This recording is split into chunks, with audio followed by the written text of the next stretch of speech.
working fine, and we shall get started. So just give me a moment or two, please. I've restarted the live streams after a fairly long time, so I just want to make sure everything is working fine. Du- du- du- du- du.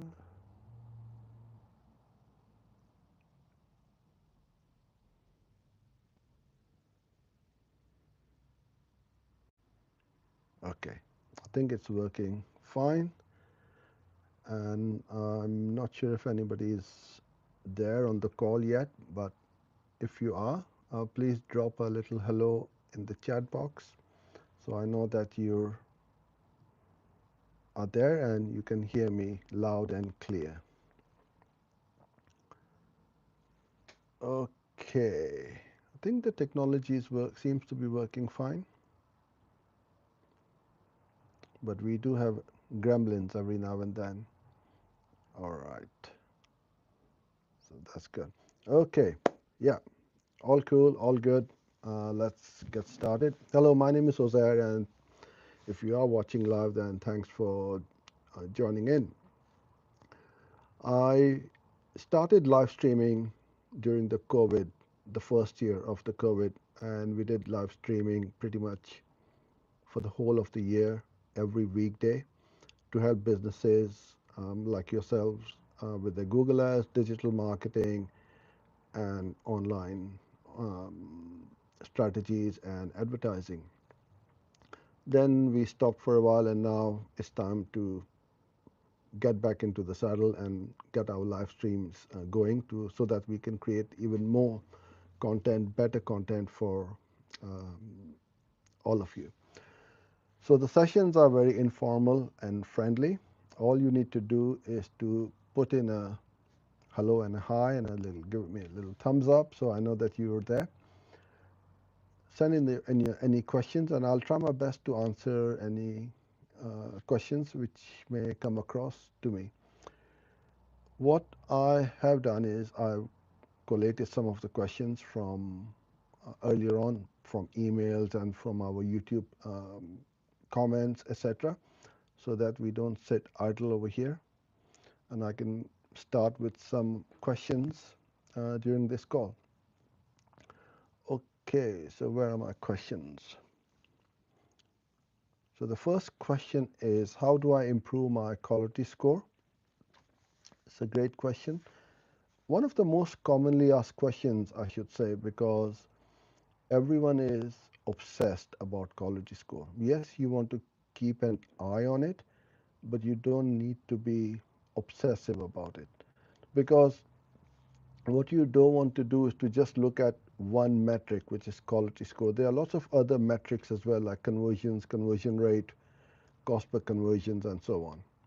So you got to look at the whole picture and not just one metric. And a lot of my students and clients, they really get annoyed, upset, frustrated when they see a quality score of 2 out of 10. Um, but then we look at the full picture and we see that that keyword is converting really well. So why would you mess around with it? So let me first explain what quality score is. So the quality score is allocated to every keyword in your account or campaign. So it is at keyword level. So that determines whether a keyword has a good quality score or a bad quality score. A good quality score would be 7 out of 10. So let me step back a bit. Every keyword is allocated a mark out of 10. 10 being the best, 0 being the worst. So you want to be as high as possible um, out of 10. So 9 out of 10, 10 out of 10 would be perfect. But quite often you won't be there. And there are three important uh, components of how a quality score is calculated by Google.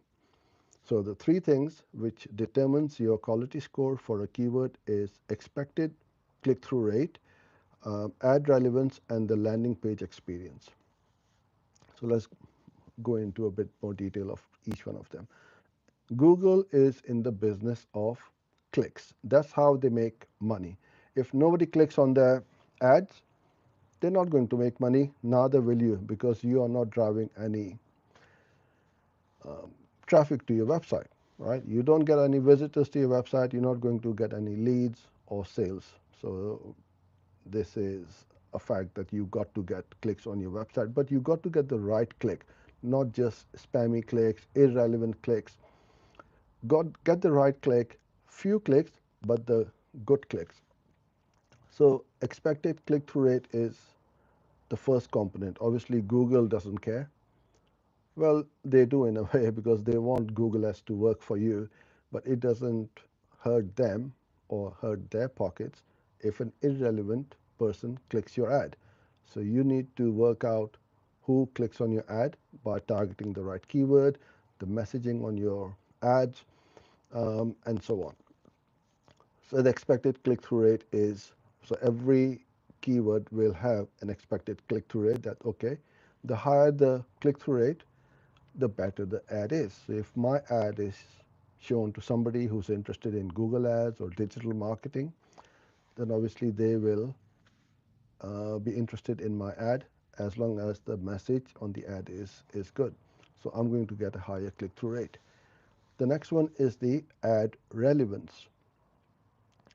Ad relevance is if somebody is looking for red apples, the ad shows red apples. We don't want to show them green apples or golden apples, right? So give them what they are looking for. So quite often you will find that well, I find a lot of advertisers are lazy and they will put all the apples in the same ad if you were to sell apples. If I was setting up the campaign, yes, you need to do a bit more work. And doing all this groundwork and the homework and a bit more work in the back in the first place will pay you rich dividends in the long run. But this is where a lot of advertisers, they just want to write the ads, set up the campaigns, and get the campaign started so that they can start getting sales and leads. That's not how it works. So you want to have that right keyword show the right ad, or the search term, I should say. Got to have the keyword on the headline, either headline 1 or headline 2. If you put the keyword in the headline 3, quite often headline 3 doesn't show up on the ads, so there's no keyword. So my personal preference is that we ought to put one keyword, at least the keyword, in headline 1. So then if I'm looking for red apples and the ad pops up with the headline saying buy the best red apples here, that is what we mean by ad relevance.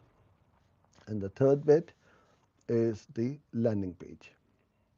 Landing page is, or the landing page experience. Google is recommending you from their platform. So if I were to ask you a referral, hey, do you know a good accountant? You're not going to refer somebody to me who is not a good accountant, right? So the same thing happens on Google. So you're on Google page, you're looking for something, and then Google says, if you click here, you're going to go to this landing page or website, and this is what you're going to get.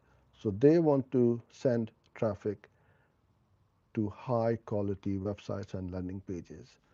So it's in your best interest to make sure that your website, the first most important is the speed. It has got to be lightning fast. And one of the most easiest and the simple way to make a website load up fast is not go for the cheap hosting packages, but go for a dedicated one if you can afford it, because with that way you are going to get faster page load speeds. Now there is a free tool from Google. If you go to Google and search for Google page insights or page speed, you'll get that first link, and then you can see type in your name or your URL in that on that page, and it will give you a mark out of 100, or your website mark out of 100. One for the desktop version and one for the mobile version. And if there's any problems, issues, or anything like that, Google is going to tell you, go and sort this out. And that's what you need to do. Make your website lightning fast so that it's a great user experience. Because as you know, if you load up a page on on your mobile or on your desktop, and it takes ages to load up, you're going to bounce off, go somewhere else. You're going to just say, well, it doesn't work. So these three components will make your quality score go higher. So if you follow what Google is asking you to do, it rewards you with lower CPC. So the higher the quality score, the cheaper the cost per click would be. And it's all to do with the ad rank and the bidding as well. But not to go into complications and to be very scientific, I'll make another video on that as to how the ad rank and how your CPC is calculated and how you can outrank and outbid your competitors by paying less but still showing your ads above your competitors. So this is really important that you make sure that quality score is as high as possible. Okay, I'm just going to have a look if there are any questions. If you are online live, then please do say hello and tell me which country you're from, so I can see where you come from. And if you have any questions, then please put them in the chat, and I'll try my best to answer them for you. Okay, so the next one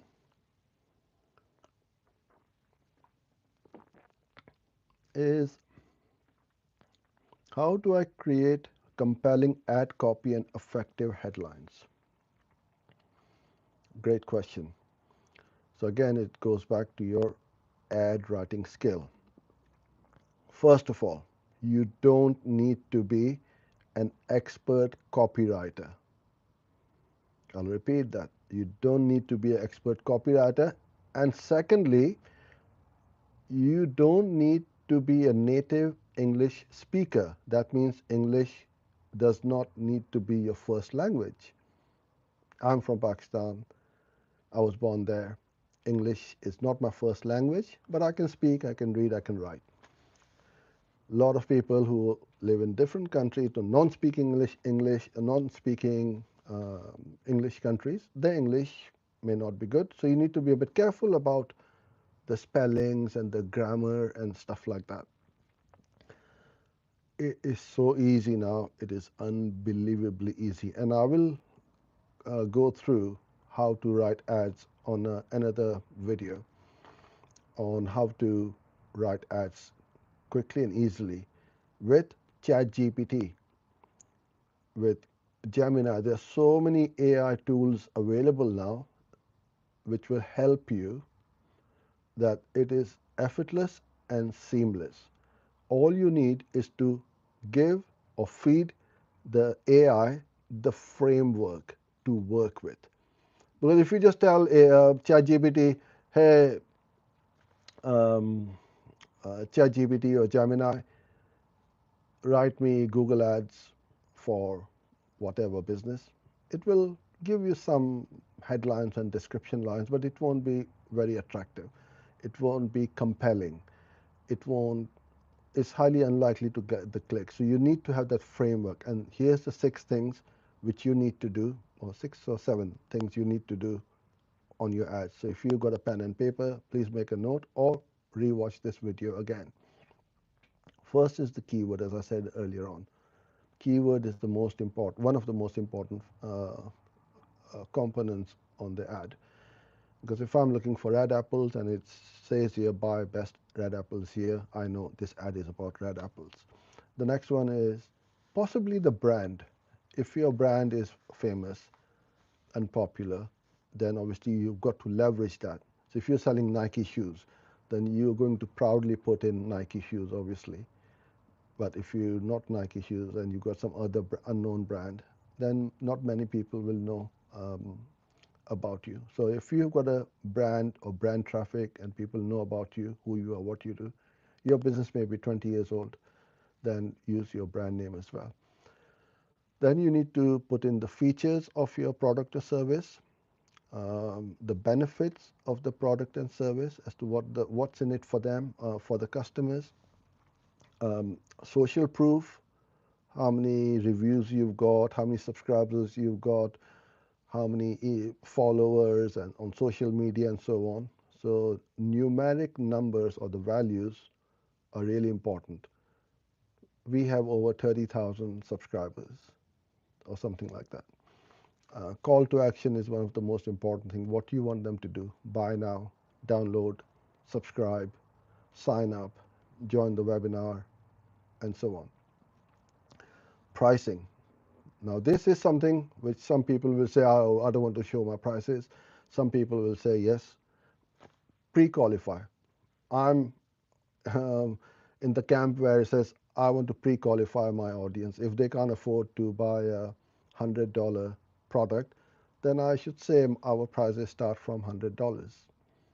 And if somebody can't afford it, then they're highly unlikely um, to click the ad. So it will save me money because that person did not click. And the most important word on any ad is the word free, because that is going to get the most clicks. If you offer free delivery, free shipping, free returns, or free samples or whatever, absolutely put that in the headline one. So it's the most powerful word you ever going to use on an ad. So these are the 6 or 7 things which you must have on an ad. And you've got 14 headlines, 14, 15, yeah, can't remember, but I think it's 14 or 15 headlines, and 4 description lines to write all these things in, and then you can pick and choose which headlines. Well, Google will pick and choose which headlines is going to go, and then you start to see which headlines, which responsive search ads are getting the best performance. If you have anything which I missed out, by all means, put them in the chat. Hi Nimesh from India, Janet from the USA, New York State, Rajat from Dubai. So great, from all over the world. Nimesh, you're asking how can I start Google Ads script? You need to know JavaScripting and coding for sure. So one of the best experts who I would recommend you is Mike Rhodes. So if you just search for Mike Rhodes, he's from Australia. He is a genius for this, and he'll be able to help you learn. I think he teaches scripting as well. So those of you who don't know what Google Ads script is, this is for advanced users, and it's kind of like putting your Google Ads on steroids, but in a legal way. It is going to make your workflow 100 times faster, save you a ton of money, and you can do all sorts of things with scripts. So yeah, highly recommend scripts. If you have got larger budgets you're spending on Google. Okay, so the next question is, how do I calculate my ROAS, which is return on ad spend? Great question. So many of you confuse the return on investment and return on ad spend. So just to give you a very brief description for each, ROI usually is associated with lead generation. ROAS, or return on ad spend, we associate with e-commerce. But ROAS can also work with lead generation as to if I'm spending $1 on Google Ads, how many I'm getting back. That is the simple explanation or meaning for ROAS, how many dollars you are getting back. So it's usually worked out in percentage terms. So some people will say, I want 300 or 3x ROAS, meaning if I spend one, I want to get back $3. And again, you need to work out your, most companies will take out the cost of goods from it because they are selling a physical product, and then they work out their ROAS. But different companies will work out different ROAS. And the other big important question is, what should be the bare minimum? That's a really difficult question to answer straight off the bat, because without knowing the actual business. The way I would look at it is two ways. First of all, most advertisers on Google just want to make a profit of the first conversion. So if you sell a product for $100, they are going to say, well, if my cost per conversion is 50 and I'm making 100, I'm not making a lot of return on ad spend. And then they either stop, or they give up, or they do something else, or they try and sell some other products. But the way to work profitably and to outbid and outrank your competitors on Google is looking at the customer lifetime value. Now, I'm not saying that you work out your customer lifetime value until the customer dies or passes away. I'm talking about a few months, 6 to 12 months. Are they likely to come back to you, or do they come back to you in month 2, month 3, 4, 5, 6, and so on? And how much is the average order value? So if you have this data, which is really, really important, because then on the following orders, you acquired the customer, you paid Google to acquire the customer. It's all about email marketing afterwards, and social media and remarketing campaigns, right? If you can keep getting your clients back to spend more money with you, the return on ad spend can be tremendous, and you can be very profitable. So my advice to you is not to look at just the first transaction. Look at 6 to 12 months data and see how many times your customers come back to you. All right. The next question, before I go on to that, Janet, thanks. Thank you for your great tips. Thank you, Janet, and thank you all of you for being here. I know it was very short notice. I will, if you are a email subscriber, you will get notifications from us as to when the next live will be, and we will try to answer questions. And me and my wife will be going live, and we'll be covering all sorts of topics on Google Ads, customer avatar, customer value journey, websites, landing pages, just to keep you guys on track and inspired, um, to keep you to keep you going to that next level. Okay, so the next question is, what are the key metrics to track for Google Ads? Again, it's how long is a piece of string. Without knowing your actual goals for your campaign, I don't know what you are tracking. Are you running campaigns for the top of the funnel, middle of the funnel, or the bottom of the funnel? But whichever funnel you have, you got to track all of these metrics. And the best way to do that is, let's say, for example, top of the funnel. How many people clicked on your ads? How many saw your ads?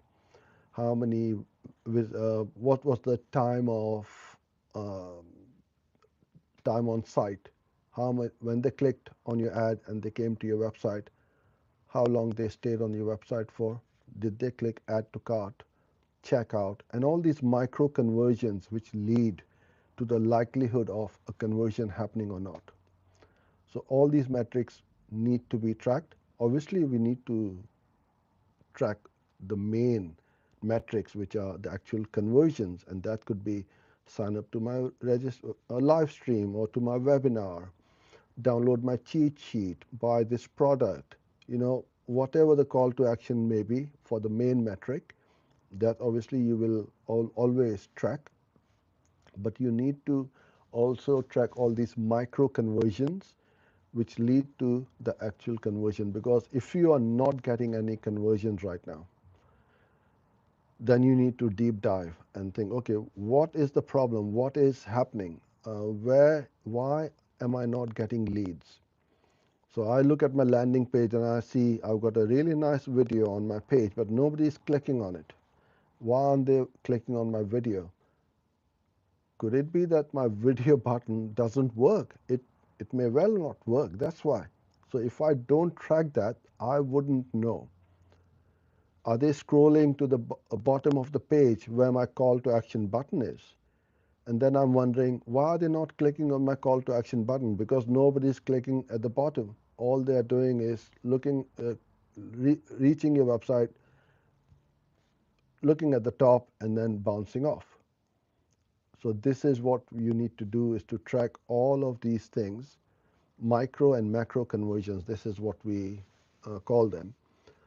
And then you'll be able to optimize each stage of the funnel. So if they are not clicking on the video uh, on your landing page, then you either need to bring the video up or make sure that the play button is in red, or you embed it from YouTube. Because quite often what happens is, if you embed third-party videos from other apps onto your landing page, they they're not as good as YouTube, because YouTube pretty much works all the time.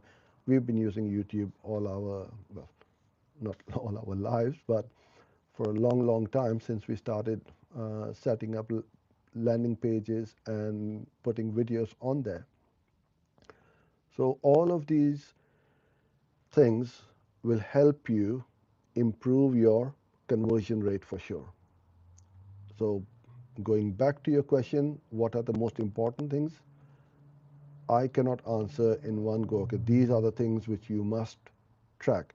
Well, if you were to ask me a direct question, okay, which ones I must track, I would say conversions, conversion rate, cost per conversion. Those are the main ones. Then obviously the impressions, click-through rate is also important, as to the average CPC. 6, 7 metrics will be the most important ones. And then if I'm running a video campaign for video views, then clicks are irrelevant. I'm looking for eyeballs on my video. I'm looking for video views. So the CTR doesn't come into play. So this is why when I say I can't just answer and give you the exact metrics without knowing the actual full goals of your campaign. Okay, so I had just set this up very quickly. So I will be sending an email out to all our subscribers and also put our time and date for the next live stream. So thank you so much to everyone who viewed this live, and hopefully you'll be able to join in next time and send me some questions as well. So in the meantime, have a great week, and I'll catch you up in the next one. Bye for now.